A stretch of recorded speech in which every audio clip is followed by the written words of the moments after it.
Professor Davinderpal Singh Bhullar ਦੀ ਰਿਹਾਈ ਦੇ ਮਾਮਲੇ ਵਿੱਚ ਦਿੱਲੀ ਸਰਕਾਰ ਨੇ ਫੈਸਲਾ ਲੈਣ ਲਈ ਪੰਜਾਬ ਅਤੇ ਹਰਿਆਣਾ ਹਾਈ ਕੋਰਟ ਤੋਂ 2 ਹਫ਼ਤੇ ਦਾ ਸਮਾਂ ਮੰਗ ਲਿਆ ਹੈ। ਜਸਟਿਸ ਜੇ.ਐਸ. ਬੇਦੀ ਦੀ ਬੈਂਚ ਨੇ ਸੁਣਵਾਈ 30 ਜਨਵਰੀ ਲਈ ਮੁਲਤਵੀ ਕਰ ਦਿੱਤੀ ਹੈ।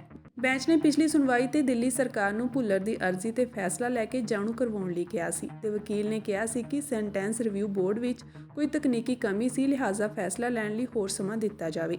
ਜ਼ਿਕਰਯੋਗ ਹੈ ਕਿ ਦਿੱਲੀ ਸਰਕਾਰ ਇੱਕ ਵਾਰ ਕਹਿ ਚੁੱਕੀ ਹੈ ਕਿ ਸੈਂਟੈਂਸ ਰਿਵਿਊ ਬੋਰਡ ਭੁੱਲਰ ਦੀ ਰਿਹਾਈ ਦੀ ਅਰਜ਼ੀ ਤੇ ਮੁੜ ਵਿਚਾਰ ਕਰ ਰਹੀ ਹੈ।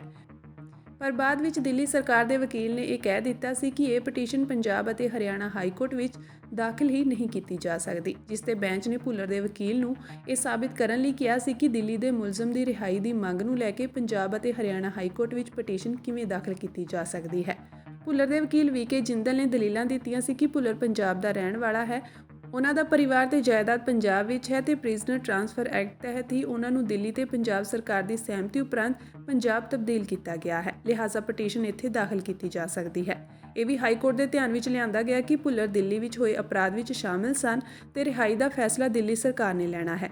ਇਸੇ ਤੇ ਬੈਂਚ ਨੇ ਦਿੱਲੀ ਸਰਕਾਰ ਦੇ ਵਕੀਲ ਨੂੰ ਕਿਹਾ ਸੀ ਕਿ ਅਗਲੀ ਸੁਣਵਾਈ ਤੇ ਰਿਹਾਈ ਦੀ ਅਰਜ਼ੀ ਬਾਰੇ ਫੈਸਲਾ ਲੈ ਕੇ ਜਾਣੂ ਕਰਵਾਇਆ ਜਾਵੇ।